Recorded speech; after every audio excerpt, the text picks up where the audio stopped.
Queerdži za islam se srečujejo z Allahom. Da, to niso moje besede. To je dejansko tisto, v kar verjamejo islamisti. Tam zunaj se norčujejo in sramotijo vsakogar, ki verjame, da je biti kvir nekaj dobrega. In ja, govorimo o dejanskih ljudeh, ki se borijo za islamske pravice, torej o koristnih idiotih. In ljudje, malo je žalostno, ampak trenutno se mi ta vsebina zdi popolnoma zabavna. In mislim, da bo tudi vam. Dobrodošli v The Pushback, sem vaša Meira K. Ne pozabite pritisniti na gumb za naročnino, všečkajte ta video in naredite vse potrebno, ker se upiramo. Dovolj imamo te norosti. Točno veste, o čem govorim. Poglejmo. To je Comic-Con. Upam, da vas bo to nasmejalo. Zdi se, da so v taboru težave. Zdi se, da sta obe strani precej nezadovoljni druga z drugo. O katerih dveh straneh govorim? Govorim o islamski strani in strani LGBTQ+. Prišlo je do nekaj nesoglasij med njima, morda ste videli. Nesoglašje? Ne. Ne moram si predstavljati, zakaj. Pa sta tako verjetni zaveznici. Da se je v tej državi začelo oblikovati nenavadno zavezništvo. Neodvisni islamski politiki in islamske organizacije, kot je na primer Muslimanska volilna skupina, so sklenili zavezništvo z Zeleno stranko in z radikalnimi levičarji.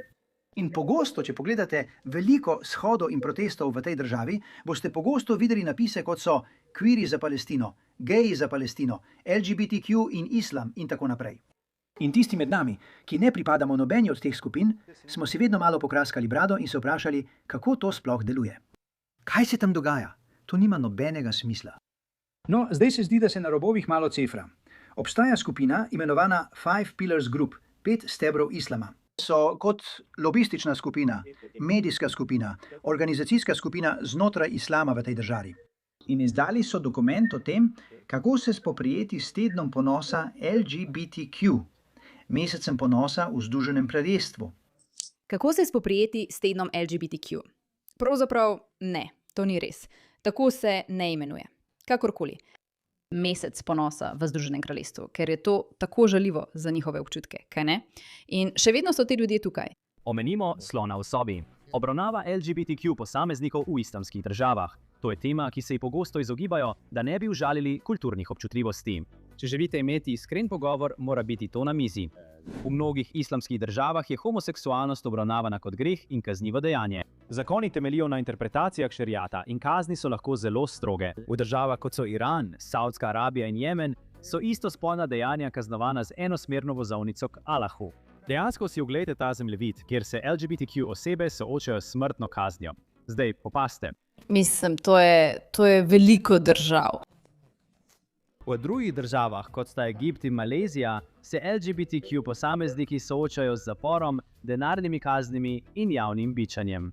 Ljudje so redno aretirani, sojeni in kaznovani. Strah je zelo resničen, posledice pa so hude. Glej, meni to ni smešno. To se mi zdi pravzaprav patetično in žalostno, ker imaš dobesedno LGBTQ skupino, ne LGBTQ, ampak islamistično skupino, imenovano Five Pillars, ki izdaja izjave, v katerih ti razlaga, kako preživeti mesec ponosa.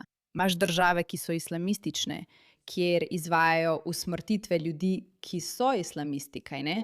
In potem imaš te popolne idiote, ki objavljajo takšno vsebino.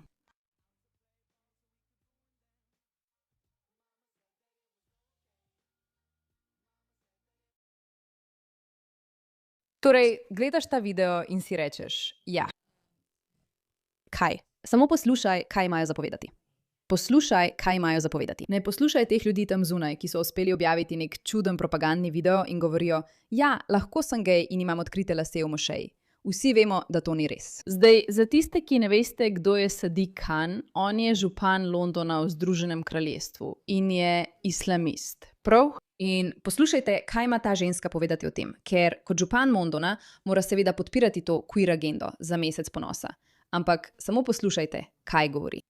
Sadiq Khan, res me zmedeš. Kako lahko nekdo pred nekaj dnevi stoji na ravnicah Arafata na najboljšem dnevu v letu? Ko se je Allah spustil v najnižja nebesa, da bi slišal prošnje Hadža, katerega si bil del, kjer sem prepričana, da si prosil Allaha za njegovo odpuščanje. Prepričana sem, da si izrazil svojo hvaležnost Allahu in prepričana sem, da si ga prosil za njegovo vodstvo. Da potem, le nekaj dni kasneje, pozivaš stotine in tisoče ljudi, naj se zberejo na ulicah Londona in praznujejo LGBTQ, nekaj, kar je popolnoma v nasprotju z islamom.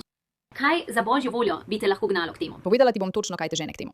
Dejstvo, da gre za politično gibanje Queers for Islam, je popolna in popolnoma nesmiselna stvar. Vsi to vedo, ampak kaj se pravzaprav dogaja? Levičarji so bili prepričani strani islamistov, ki jih potrebujejo za glasove presenečenje. Ta politik, ki mu za vero v resnici ni mar, ali pa ga zanima toliko, da se odloči, veš kaj, pretvarjamo se, da imamo queer osebe res radi, samo zato, da bodo še naprej glasovali za nas, da bomo lahko ostali na oblasti in osvojili te islamistične države. Ampak kljub temu, čeprav je ta strategija res očitno jasna, je edini razlog, da Sadiq Khan promovira queer osebe za Palestino ali karkoli že je ta trenutek, kot je mesec ponosa. Edini razlog, da to počne, je, ker želi pomiriti svoje levičarske volivce, ki so začeli verjeti tem neumnostim, da so islamisti dejansko na njihovi strani. Potem pa imaš islamiste, ki so kot, kaj pa vi počnete? To je očitna laž in je kot ženska, ali se nisi naučila manipulacijskih iger svoje države, oziroma ne države, svoje vere? A ne veš, da to počnejo? Pretvarjajo se, da so najboljši prijatelji levičarjev, da bi lahko prevzeli oblast. Mislim, to je dobesedno zapisano kot vaša strategija. Zakaj ste torej zmedeni, da Sadiq Khan izvaja točno to strategijo, ki ste si jo sami zapisali? Veš, mislim, da so to obupani poskusi, da bi bili sprejeti. Ja. Ne, nikoli ne bo sprejeta, dokler trdiš, da si muslimanka in imaš rjavo polt. Vedno bo do tebe nekaj odpora. Torej dobesedno pravi Sadiq Khan, vemo, da si islamist na oblasti, ampak to nam ni dovolj, dokler nisi radikalen. Mi smo. Pravzaprav te ne sprejemamo, nihče te nikoli ne bo sprejel. In imaš te politike, ki so kot, prosim, vsi me imejte radi, vsi ležite kot jaz, vsi vi in vsi vi in vsi vi, samo volite me na oblast, ker vam obljubljam, res sem nepoštena. In na koncu dneva vsi sedijo naokrog in so kot, vidimo te, vidimo, kakšna si v resnici. Ne glede na to, katerih načel islama se v tem procesu odpoveš. In iskreno povedano je za nas ostale zelo frustrirajoče, ko ljudje kot si ti na javnih mestih delujejo, kot da so vrednote, ki so popolnoma v nasprotju z islamom, za nas sprejemljive, potem pa to ljudi zmede glede tega, kaj muslimani dopuščamo in česa ne. Veš, kaj to pove? Bolj kot karkoli drugega, poleg dejstva, da je očitno neumna. To pove, kako samozavestni so postali, ker so bili nekaj časa zelo, zelo tiho glede svoje strategije. Bili so kot, sam pretvari se, da imamo radi queer osebe, sam pretvari se. Zdaj so na naslednji stopni, kjer so kot, ne, niti se ne pretvarjaj, da so koristni idioti, niti se ne pretvarjaj, ni nam treba več pretvarjati se. Tukaj smo, prevladujemo, prevzemamo nadzor, zato tega sploh ne bomo več počeli. In to je malo strašljivo, prijatelji moji. Malo strašljivo zdaj.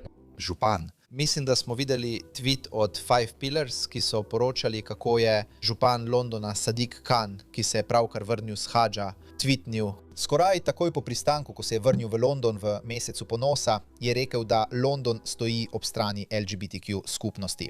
Mislim, da je tudi izrazil podporo uživanju alkohola. Ja. Isti dan je promoviral podjetja, ki proizvajajo alkohol. V bistvu veliko muslimanov, ki bi mislili, da politik v resnici ni na njihovi strani, ampak jih samo izkorišča, da pride na oblast. Kdo bi si sploh mislil, da je to možnost?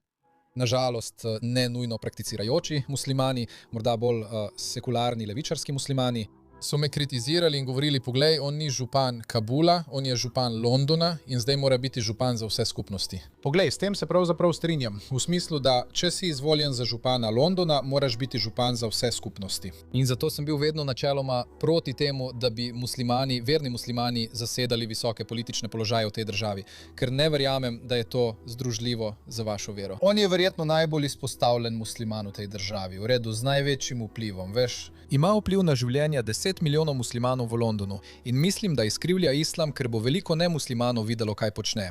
En trenutek hadž, naslednji trenutek LGBT. In z njimi nikoli ne moreš narediti prav. Nikoli ne moreš narediti prav. Razen, če si radikalen islamist. Nikoli ne moreš narediti prav. Mislili bojo, da je to v redu v islamu in celo veliko nemuslimanov, ki niso posebej poučeni v svoji veri, bo mislilo enako. Torej, zavaja ljudi glede tega, kaj je islam. Torej, tukaj so dobre novice. Jaz vas ne bom zavajala glede tega, kaj je islam. Spomnila vas bom točno, kaj je to. Ampak majhno opozorilo, neprijetni posnetek. Če ne marate gledati ljudi, ki so napadeni zaradi svojih, spolnih prepričanj, potem ta video ni za vas. Lahko ga preprosto preskočite. Vzemite vse. To je v resnici tisto, kar pomeni Queers for Islam. Ko rečejo, da kviri za islam gredo k Allahu, ne mislijo, da gredo, veste, v nebesa, ampak mislijo, da gredo v pekel. Samo pozabljajo omeniti tisti majhen, droben del. Maroški gej, Mejmon Kandani, star 30 let, je bil brutalno napaden v Rabatu, potem ko so ga videli, kako se v javnosti drži za roke s partnerjem istega spola. Sporazumni odnosi med osebami istega spola so v Maroku nezakoniti in strogo kaznovani. Dobesedno, tega moškega snemajo, medtem ko ga napadajo, ker spet ne smeš biti prekleta kvir oseba. V islamu kaj takega preprosto ne obstaja. Tega ni. Ne verjamejo v to, zato zakaj?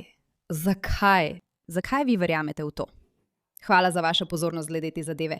In samo upomnik, da bo resnica zmagala. In Bog je velik in vse bo v redu. Hvala za vašo pozornost glede te zadeve.